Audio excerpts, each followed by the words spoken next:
পটুয়াখালীর ডেঙ্গু পরিস্থিতি জানাতে যুক্ত হচ্ছেন সহকর্মী আহসানুল কবির রিপন। রিপন, ডেঙ্গু পরিস্থিতি এতটা খারাপ হওয়ার কারণ কি বলছেন বিশেষজ্ঞরা এবং ডেঙ্গু প্রতিরোধে প্রশাসন কি ধরনের উদ্যোগ নিচ্ছে জানাবেন।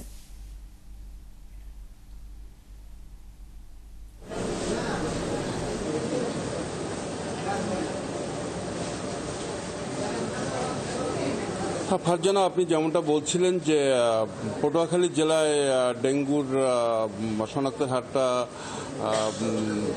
ঊর্ধ্বমুখী, আর বিশেষত রেড জোন যে বরগুনার পার্শ্ববর্তী জেলা হওয়ায় আমাদের এই পটুয়াখালী জেলাটা অনেকটা ঝুঁকির মুখে পড়েছে।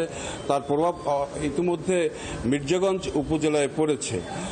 ফারজানা, আপনার জ্ঞাতার্থে আমি একটু জানাতে যাচ্ছি, এ পর্যন্ত পটুয়াখালী জেলায় ডেঙ্গু শনাক্তের সংখ্যা মোট 723-এ দাঁড়িয়েছে।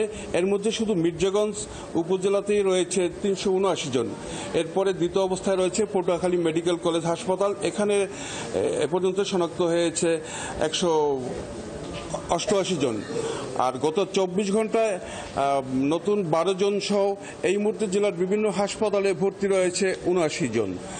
আর ব্যাপারে যে জেলা প্রশাসন ও স্বাস্থ্য বিভাগ থেকে জনগণকে সচেতন থাকার জন্য বাড়ির আশপাশের যে নালা ডোবা আছে এবং যেখানে জলবদ্ধতা আছে সেগুলোকে পরিষ্কার রাখার পরামর্শ দিচ্ছে।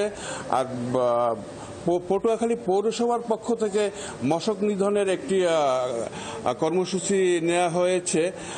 তো এ ব্যাপারে পৌরসভার যে প্রশাসক তিনি আমাকে যেমনটা জানিয়েছেন, পটুয়াখালীর যে 9টি ওয়ার্ড রয়েছে ইতিমধ্যে তারা 9 থেকে শুরু করেছে, 9, 8, 7, 4, 5, 4 এই কয়টি তারা সম্পন্ন করেছে। বাকিগুলো পর্যায়ক্রমে তারা মশক নিধন কার্যক্রম পরিচালনা করবে।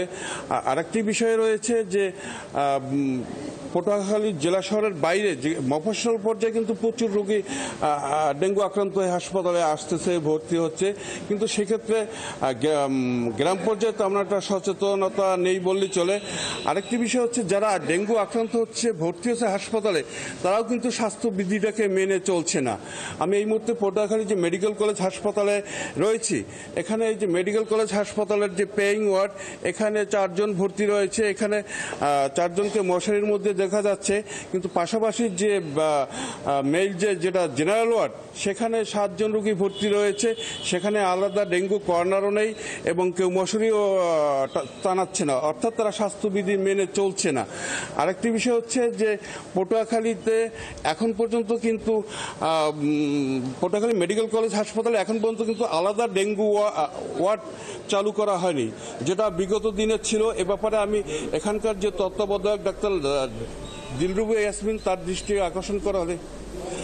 আকর্ষণ করা হলে তিনি আমাকে যেমনটা জানিয়েছে যে আসলে তাদের যে অবকাঠামো তাদের সংকট রয়েছে।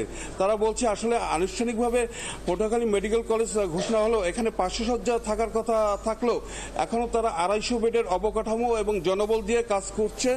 এ কারণে তাদের যে পরিমাণ জায়গা দেওয়ার দরকার সেটা তারা দিতে পারছে না। এই সীমাবদ্ধতার কারণে আমাদের সঙ্গে যুক্ত হওয়ার জন্য। দর্শক, পটুয়াখালীর ডেঙ্গু পরিস্থিতির খবর জানাচ্ছিলেন সহকর্মী কবির রিপন।